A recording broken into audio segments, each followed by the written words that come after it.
Copy निकाल लो और लिखते चलना साथ में, जो जो बताऊंगा पहले तो स्टार्टिंग में थोड़ा समझ लो, ठीक है। ये क्या बोल रहे हो, ये तुम्हारा चैप्टर 1 है, और नंबर सिस्टम या हिंदी बोर्ड लिख देते हैं, संख्या पद्धति। तुम बस देखते रहना, ठीक है, और ये सब लिखते रहेंगे क्योंकि तुम्हारे तो इस पढ़ चुके हो। तो इसमें एग्जाम्पल नंबर 1 देख लेते हैं क्या है। हाँ, पहला है इसमें प्रत्येक पूर्ण संख्या, प्रत्येक पूर्ण संख्या एक प्राकृतिक संख्या होती है, एक प्राकृतिक संख्या होती है, ठीक है, लिख लिया, लिखो। इसमें ट्रू और फॉल्स बताना है कि मतलब पहला सही है कि नहीं, आपको बताना। प्रत्येक पूर्ण संख्या एक प्राकृतिक संख्या होती है।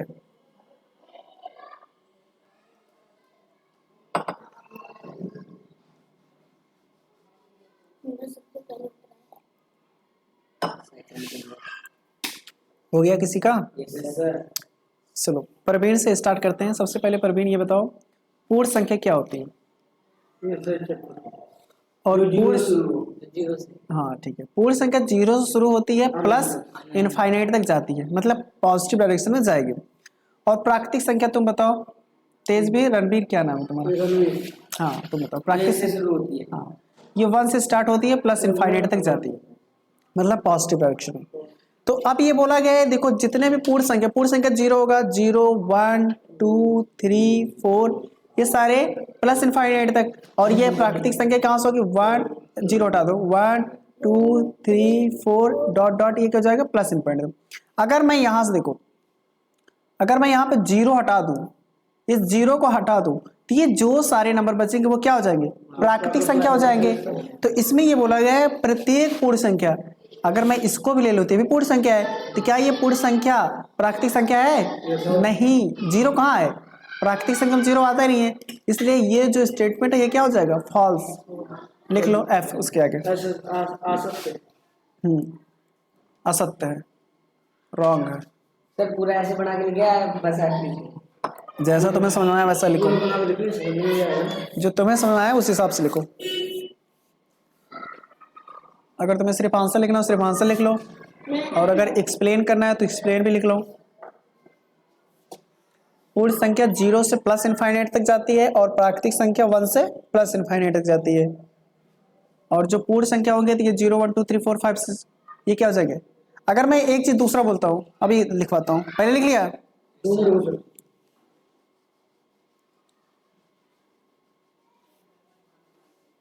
एक चीज और, ये जो पूर्ण संख्या होता है इसको किससे रिप्रेजेंट करते हैं? W से, होल नंबर।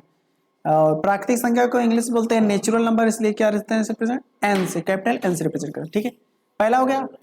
क्वेश्चन नंबर 2 लिखो, उसी में था पार्ट 2 इसका। पार्ट 2 है, इसमें बोला गया प्रत्येक, लिखते चलना साथ में, प्रत्येक पूर्णांक, यही है कोई और, प्रत्येक पूर्णांक एक परिमेय संख्या होती है।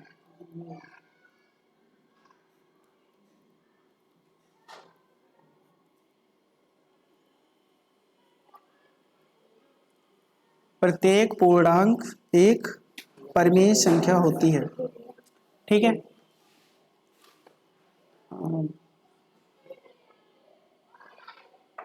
बताएं? चलो ठीक है, देखो इसमें, हाँ देखो इसमें देखो पूर्णांक लिखा है, क्या लिखा है? पूर्णांक। पूर्णांक संख्या क्या होता है बेटा? पूर्णांक वो होता है जो पूरा हो।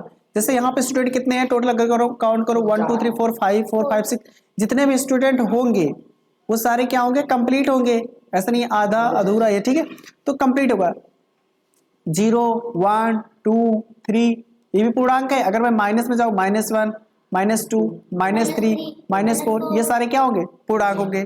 अगर मैं ये लिख दूं 1.1, क्या ये पूर्णांक है? नहीं है, क्योंकि ये तो 1 पॉइंट से ज्यादा 1 ज्यादा है। अगर मैं लिख दूं 1.5, ये नो अगर मैं लिख दूं 2.0, नो ये है 0 लिखा है। 2.0 का मतलब क्या होता है? सिर्फ 2 होता है, तो ये क्या पूर्णांक है। आगे मैंने बोला था, कल बोला था परिमेय संख्या क्या होता है बेटा? जिससे हाँ P बटे Q, यानी उसे भिन्न में हम लिख पाए। लेकिन यहाँ पे एक चीज मैंने बताया, जो Q होगा वो 0 नहीं होना चाहिए, क्योंकि अगर नीचे 0 हो जाएगा तो नंबर क्या हो जाएगी? हाँ, डिफाइंड ही नहीं होगी। ठीक है, तो यहाँ से देखो, जैसे मैंने लिख दिया 1/2, 2/3, 4/5, ये सारे क्या है? परिमेय संख्या है। तो यहाँ पे जो क्वेश्चन बोला अब उस पे आते हैं। क्वेश्चन ये बोला है कि जो प्रत्येक पूर्णांक है, प्रत्येक पूर्णांक यही समय, क्या इनको परिमेय संख्या में बदला जा सकता है? हाँ, क्यों? क्योंकि इनके नीचे मैं 1 लिख दूं, इसके भी नीचे 1, इसके भी नीचे 1, इसके भी नीचे 1, तो इस पे कोई फर्क पड़ेगा? नहीं पड़ेगा, क्योंकि किसी भी नंबर में 1 से डिवाइड करने पर नंबर में कोई बदलाव नहीं आता, नंबर ज्यों का त्यों बना रहता है। जैसे मैं लिख दिया 1/10, तो नंबर बदल जाएगा अगर 10 से डिवाइड कर दिया, लेकिन अगर मैं लिख दिया 10/1 तो कोई फर्क नहीं, वो 10 ही रहेगा। अगर मैं लिख दिया 11/1 तो ये 11 रहेगा, कोई फर्क ही नहीं पड़ेगा। 12/1 तो ये 12 ही रहेगा। ठीक है, -12/1 लिख दिया तब भी वो -12 रहेगा। ठीक है, किसी भी नंबर में अगर 1 से डिवाइड कोई फर्क नहीं पड़ेगा, लिख लो। तो ये क्या हो जाएगा तुम्हारा? ट्रू हो जाएगा, या हिंदी में लिख देंगे सत्य हो जाएगा। लिखो,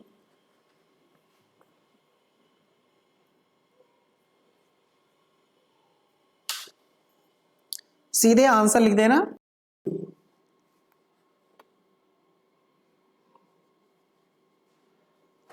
ले लिया? ठीक, पार्ट 3 क्वेश्चन बता। ट्रू लिख दो बेटा कल उसके सामने। 3rd पार्ट क्या है हमारे पास? इसमें बोला गया है प्रत्येक परिमेय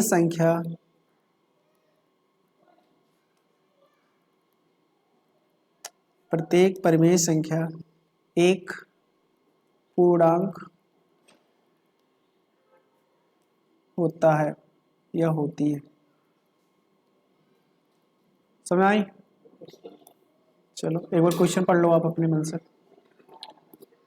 इसमें बोला गया प्रत्येक मतलब जितने भी परिमेय संख्या हैं वो सभी के सभी एक पूर्णांक है। ये बात सही है?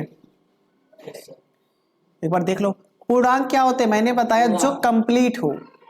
-1 कंप्लीट है, -2 कंप्लीट है, -3 क्या है? कंप्लीट है, -4 कंप्लीट है, +4 कंप्लीट है, +5 कंप्लीट है, +0 कंप्लीट है। तो ये सारे क्या है? पूर्णांक है। पूर्णांक है ना? लेकिन क्या ये अगर मैं परिमेय संख्या लिख दूं, परिमेय संख्या कुछ भी हो सकता है, 1/2, तो क्या ये पूर्णांक है? अगर मैं इसको डिवाइड करूंगा तो आगे कितना? 0.5, तो ये पूर्णांक है? नहीं है। अगर मैं लिख दूं 2/3, तो ये पूर्णांक है? नहीं है, पूरा पूरा डिवाइड नहीं होगा। अगर मैं लिख दूं 10/2 तो क्या है? हाँ, ये तो 5 आ जाएगा। इसलिए हम ये नहीं कह सकते कि जितने भी परिमेय संख्याएं हैं सभी के सभी पूर्णांक नहीं हो सकते, इसलिए क्या हो जाएगा? फॉल्स, गलत।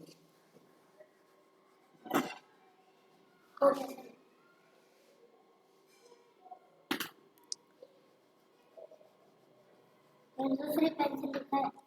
ओके, इसके बाद हम चलेंगे एग्जाम्पल नंबर 2 पे। वो उसके पार्ट थे, अब हमारा क्वेश्चन चेंज हो गया। एग्जाम्पल नंबर 2, आपको बताना है 1 और 2 के बीच, 1 और 2 के बीच की 5 परिमेय संख्याएं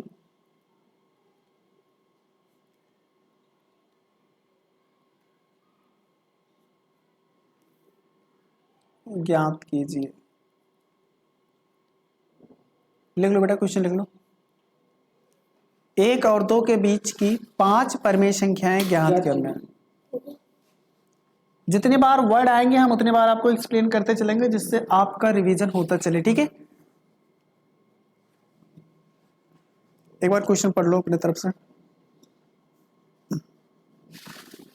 1 और 2 के बीच की 5 परिमेय संख्या ज्ञात कीजिए। ठीक है, अभी हमने बताया था परिमेय संख्या क्या होता है। परिमेय संख्या क्या होता है? नहीं, 1/2 जो नहीं सर, वो जो सही P दो बटे दो Q। के पेपर में पहाड़े मारे तो 2 से क्या होता है? देखो परिमेय संख्या वो होता है जिसे हम p बटे q के रूप में लिख सकें पहली बोला तो नहीं और जिसमें q जीरो ना हो। ये इसकी डिफिनीशन है बेटा, क्या है इसकी डिफिनीशन है।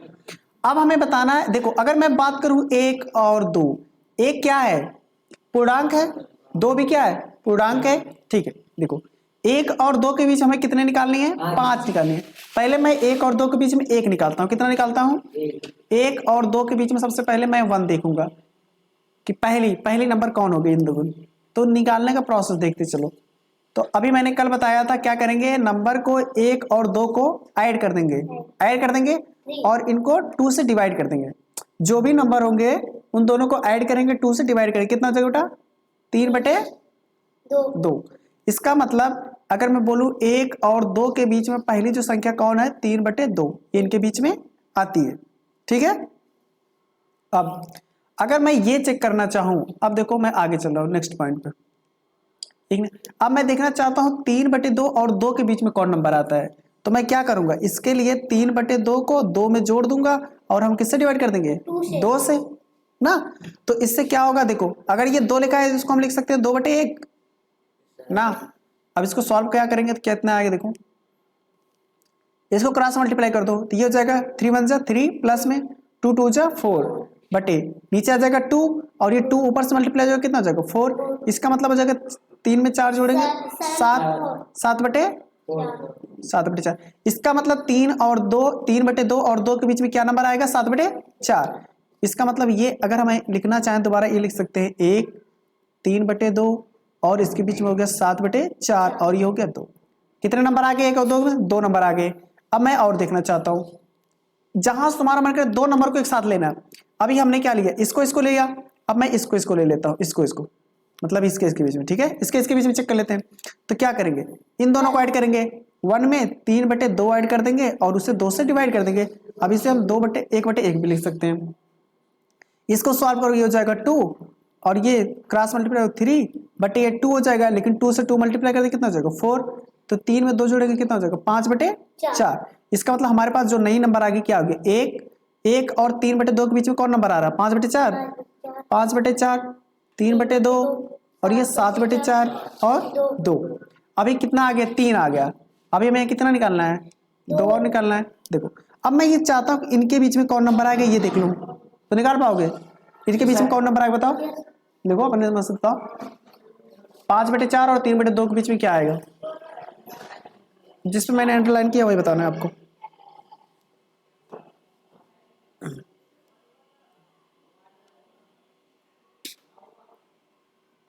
निकालो, लिया हो कॉपी, लिया हो तुम नहीं लाए हो क्यों, दे दो, अच्छा उसको निकालने दो, उसको प्रैक्टिस करने दो, तुम्हें तो आता ही होगा। 10/4 एक पेज ले लो, उस पे करते रहना तुम। ये लो बेटा, इस पे देखो जहाँ पेज मिटे होगा आराम से। 10/4 कितना आ गया 10/4 और क्या करना है, दोनों नंबर को जोड़ना है, उसे 2 से डिवाइड करना है, याद है कैसे करेंगे। 2/5 5/2 देखो 5/4 प्लस 3/2 और ये जोड़ने के बाद हमें 2 से डिवाइड करना होगा। सॉल्व करो, 4 और 2 का एलसीएम कितना होता है बेटा 4 आएगा, 4 ही आएगा। तो यहाँ हो जाएगा 5 और ये 2 से मल्टीप्लाई 3 दूनी 6 और यहाँ पे 2 से डिवाइड कर देंगे तो 8 हो जाएगा, इन दोनों का डिवाइड करेंगे तो यहाँ पे देखो 5 में 6 जोड़ेंगे कितना हो जाएगा 11/8 आ जाएगा। इसका मतलब इसके बीच में कौन आ गया 11/8 आ गया। और अगर मैं बताना इसके बीच में कौन नंबर आएगा बताओ 3/2 7/4 3/2 और 7/4 3/2 और 7/4 4/4 इसका आएगा 13/8 13/8। ठीक है, और कोई बताएगा।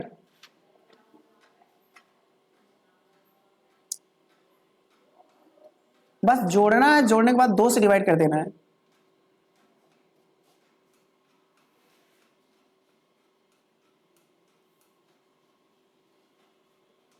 जी 13/8 ठीक है, जोड़ लो, यहाँ पे कितना है 3/2, इसमें जोड़ना है कितना 7/4। तो सबसे पहले इसको जोड़ो, तो ये हो जाएगा, इसके नीचे 4 आ जाएगा, ये हो जाएगा 3 में 2 से मल्टीप्लाई करो तो 6 प्लस में 7, तो 7 6 13, 13/4। अब इसे 2 से डिवाइड करोगे, 2 से डिवाइड करोगे 2 से मल्टीप्लाई हो जाएगा, तो 13 बटे कितना हो जाएगा 8। कितना आ गया 13/8।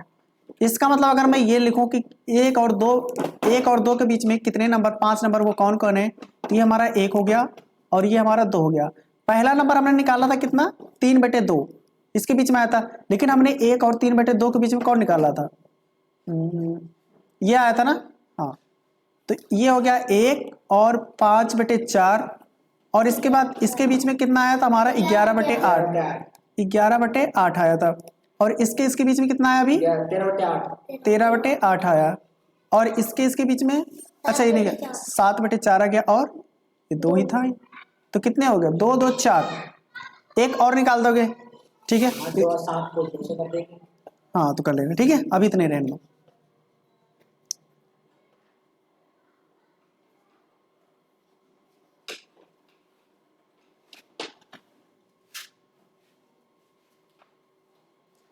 नोट कर लो, ज्यादा कुछ नहीं करना, ये आपको सिर्फ आंसर नोट करना, कैसे निकाला मैंने बता दिया ना, ये सिर्फ आप इतना लिख लो। 11/2 सर जी। कौन सा बेटा, हाँ कि 11/2 कैसे आएगा, किसके बीच में निकाल दिया, 7 7 एलसीएम लेना पहले नीचे वाले का, 2 से डिवाइड नहीं किया, 4 को 7 4 11, 11/8 आएगा, और ये वहां लिख दिया है।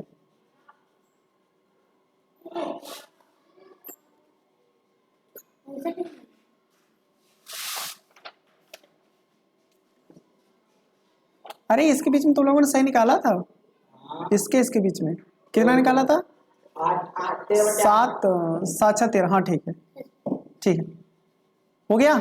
Yes sir. आगे चलें, मेरा नहीं हुआ।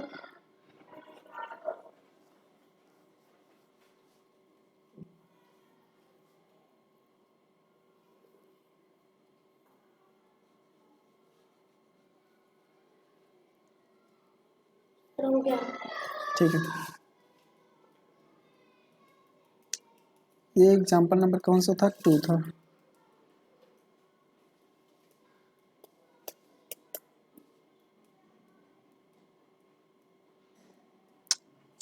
एग्जाम्पल नंबर 3 लिखो।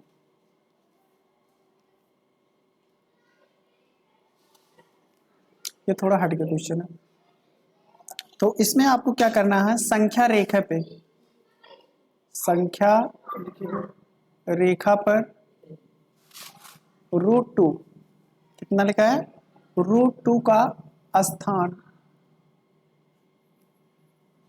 निर्धारण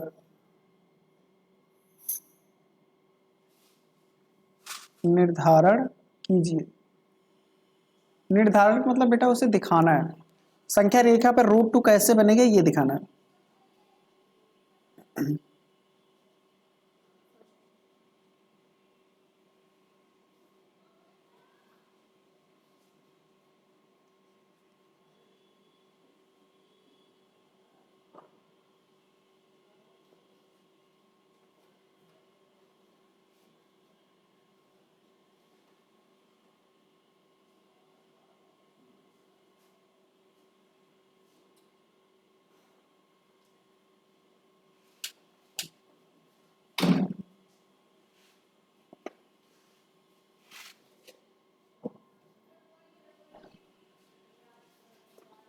हो गया।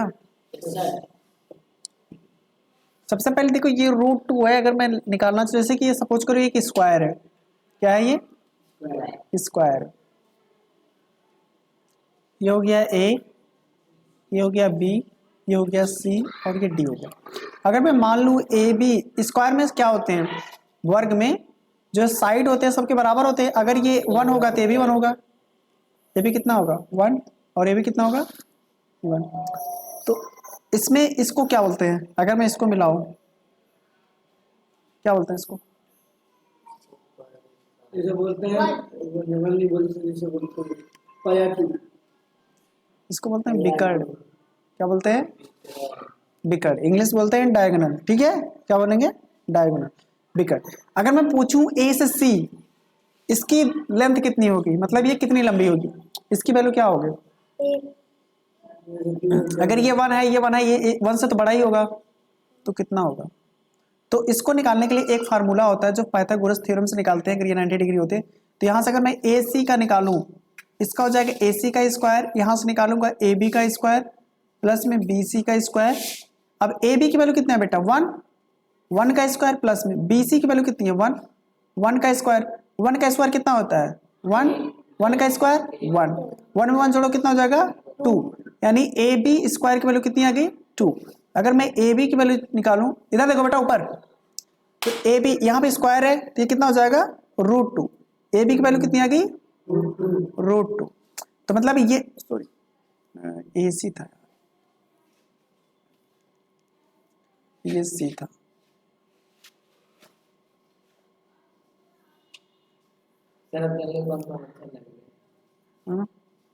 चला दो बेटा आराम से।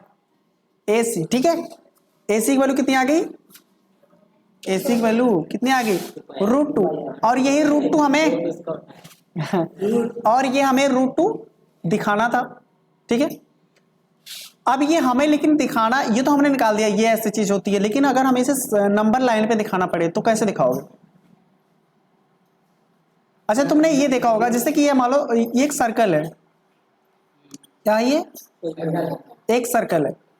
तो अगर मैं सर्कल का ये सेंटर की बात करता हूँ, ये सेंटर हो गया, मतलब जिसको हिंदी में बोलते हैं केंद्र। तो अगर मैं इसकी रेडियस, ये मतलब होता है त्रिज्या, अगर त्रिज्या इसकी 1 ले लूं तो ये कितना होगा? ए बी 1 होगा। ये कितना होगा? ए बी 1 होगा। ये कितना होगा? ए बी 1 होगा।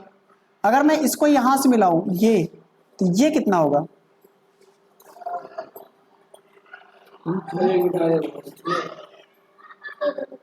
क्या हुआ?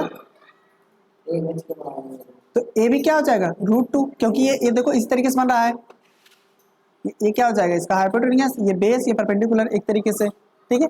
तो इसको देखो नंबर लाइन पे बताता हूँ, यहाँ देखो एक सबसे पहले तो नंबर लाइन खींचते हैं। नंबर लाइन पे यहाँ पे क्या होता है? सेंटर में 0 होता है, इसके बाद 1 2 3 4 ऐसे जाएगा।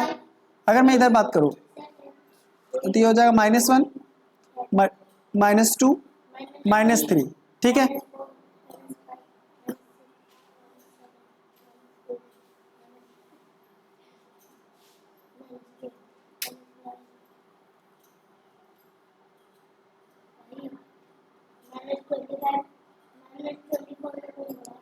तो अगर यहां से देखो, जैसे कि हमारे पास O से A, अरे बेटा इधर देखो, अगर मैं यहां से O से, मतलब ये O है 0, बोलो 0 से 1, ये कितना है? 1 होगा ना, 1 ही तो होगा क्योंकि है। अगर मैं इसको इतना रेडियस मान लूं, क्या मान लूं? ये हमारी रेडियस है। अगर मैं यहां से कंपास लगा के ऐसे इसको सर्कल बनाऊं तो ये ऐसे ऐसे घूमते हुए जाएगा, सपोज करो ऐसे ना, तो ऐसे जाएगा तो ये कितना हो जाएगा? 1। ये भी कितना हो जाएगा? 1। तो अगर मैं इसको मिला दूं तो ये कितना हो जाएगा?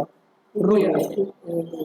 तो इसका मतलब यही हो जाएगा, इसका नंबर लाइन पे ऐसे देख सकते हैं किसी भी चीज में। देखो अगर मैं यहाँ पे दिखाना चाहूँ, अगर मैं यहाँ पे एक सर्कल बनाता हूँ, ये इसकी रेडियस हो गई 1, 1 इधर ले लिया, ये भी हो जाएगी 1, तो ये रेडियस क्या होगा? ये से मिला दोगे तो इसको मिला दोगे तो ये वाला क्या हो जाएगा? √2 होगा। जब जब भी 1 1 होगा उसका क्या हो जाएगा? √2। ऐसे दिखा सकते हो, यहाँ से भी दिखा सकते हो। ये सपोज करो सर्कल बना दिया आपने, ये कितना था? 1 था, ये भी 1 था। अगर मैं इसको मिला दूं तो अगर फिर इसको डायगोनल वाला मिला दूं तो ये कितना हो जाएगा? √2। अगर कोई सा भी स्क्वायर लो, सपोज करो कितना भी स्क्वायर ले लो, अगर उसकी हाइट ये, मतलब उसका स्क्वायर का साइड A 1 1 है, 1 1, तो हमेशा अगर इसका जो विकर्ण आएगा कितना आएगा बेटा? √2 आएगा, ठीक है। अब ये √2, ये तो हो गया √2, लेकिन अब बात, अगर मैं बात करूं √3, √3 कैसे दिखेगा?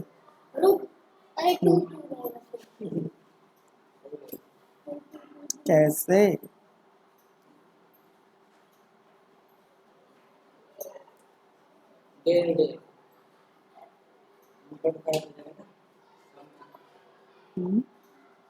वन कोई फाइव रूट 1/5 रूट कितना हो गया? 3 ऐसे करके बताओ बताओ, सोचो। बोल रहा जोड़ जोड़ तो देखो देखो एक बार सिखाने की कोशिश करते हैं, देखते रहना। अभी हमें किसको खींचना है, √3 को। √3 दिखाना है नंबर लाइन पे, कैसे बनेगा। तो सबसे पहले हम बनाते हैं ये जो अभी मैंने सीखा √2। सबसे पहले √2 बनाते हैं। ये हो गया नंबर लाइन, ये हो गया हमारा 0, ये हो गया 1, ये हो गया 2, ये हो गया 3, ये हो गया 4। ठीक है। अगर मैंने इसे सर्कल बनाने की कोशिश किया रेडियस मान के, तो ऐसे जाएगा। तो ये कितना हो जाएगा, ये भी 1 और ये भी 1, और इधर भी जाएगा -1। अगर मिलाएंगे तो अगर मैं इसको कर दूं ऐसे, तो ये भी क्या हो जाएगा, -1। या फिर इसको ऐसे मिटा दो, इसको मिटाओ, और अगर मैं यहाँ से इसको मिला भी दूं, इसको ये कितना हो जाएगा, √2। अभी तो बताया, अगर ये 1 तो कितना हो जाएगा, ये √2। अब ये हमें दिखाना है √3। अच्छा एक चीज मैं बात करता हूँ, अगर मैं √2 इसका स्क्वायर कर दूं, √2 का स्क्वायर, जैसे अगर मैं 2 का स्क्वायर करता हूँ तो क्या हो जाएगा बेटा, 2 × 2 हो जाएगा। इसका मतलब कितना हो जाएगा, 4। लेकिन अगर मैं √2 का स्क्वायर करता हूँ तो क्या हो जाएगा, √2 × √2 ना। तो देखो रूट के अंदर रूट आ जाएगा, 2 × 2 कितना हो जाएगा, 4। अब 4 का स्क्वायर रूट कितना होता है बेटा, स्क्वायर रूट। स्क्वायर रूट मतलब वो किसका स्क्वायर है करने का। देख एक चीज बताता हूँ, जैसे अगर मैं लिख दिया एक्स स्क्वायर, अगर मैं लिख दिया 2 का, इसका मतलब x की जो वैल्यू होगी वो √2 के अंदर जाएगी, √2। हाँ, जैसे अगर मैं लिख दिया 16 का स्क्वायर रूट क्या होगा बेटा, 4 का स्क्वायर रूट 16 होता है ना, हाँ सॉरी 4 का स्क्वायर 16 होगा, तो स्क्वायर रूट जिसको बोलते हैं वर्गमूल, हिंदी में क्या बोलेंगे, वर्गमूल। ये नाम सुना होगा तुम लोगों ने, वर्गमूल। नहीं सुनो, सुन लो अभी, वर्गमूल, ये सारी चीज निकाले हैं। ठीक है। अब इसका मतलब देखो, यहाँ पे एक चीज लिखो, देखो क्या हो गया तुम्हें, देखो √2 का अगर मैं स्क्वायर कर दूं, अभी मैंने बताया √2 का स्क्वायर करोगे तो ये चीज देखना, अगर √2 का स्क्वायर है तो मतलब रूट हट जाएगा, सिर्फ क्या बचेगा, 2। इतना आ गया। अगर मैं √2 के स्क्वायर में एक जोड़ दूं, इसका मतलब √2 का स्क्वायर कर दिया, कितना आ गया, 2, और 1 इसमें जोड़ दूं तो कितना हो जाएगा, 3। कितना आ गया, 3। और फिर मैं इसका स्क्वायर रूट ले लूं, कितना आ जाएगा, √3। यही आ जाएगा। इसका मतलब ये कैसे हो सकता है, सपोज करो ये 1 है, अब मैं इसके परपेंडिकुलर, क्या इसके 90 डिग्री पे यहाँ पे ऐसे खींच दूं, मतलब ये कैसे 90 डिग्री हो जाएगा। अगर मैं इसमें बढ़ा दूं, सपोज करो अगर मैं मान लेता हूं ये 1 है, और फिर मैं इसको यहाँ से यहाँ ऐसे मिला देता हूं ना। अभी मैं एक फार्मूले जो बता रहा हूं, अभी ये याद से देख लो, ये काम देगा। सपोज करो एक ट्रायंगल है, क्या ये एक ट्रायंगल है, ये हो गया ए, ये हो गया बी, और ये हो गया सी। वही इधर देखो बेटा, आदर्श ऊपर देखो, ए है या बी है, तो जो नीचे वाला होगा उसको बोलते हैं आधार। क्या बोलेंगे, आधार। ये हर ट्रायंगल के बाद, लेकिन ऐसे ट्रायंगल में जिसमें ये एंगल कितना होगा, 90 डिग्री, जो 90 डिग्री का एंगल होगा वही होगा। इसको हिंदी में बोलते हैं समकोण। क्या बोलेंगे, समकोण त्रिभुज। त्रिभुज तो मतलब समझते हो ना, ट्रायंगल, त्रिभुज, समकोण त्रिभुज। अगर ये आधार है इसको बोलते हैं परपेंडिकुलर, इसको हिंदी में बोलेंगे लंब। क्या बोलेंगे, लंब। और ये वाला जो बनता है इसको बोलते हैं कर्ण। ठीक है, आधार, नीचे वाला आधार, इधर लंब, इधर कर्ण। अब देखना, अब मैं थोड़ा सा और आसान कर दूं आपके लिए। गॉड,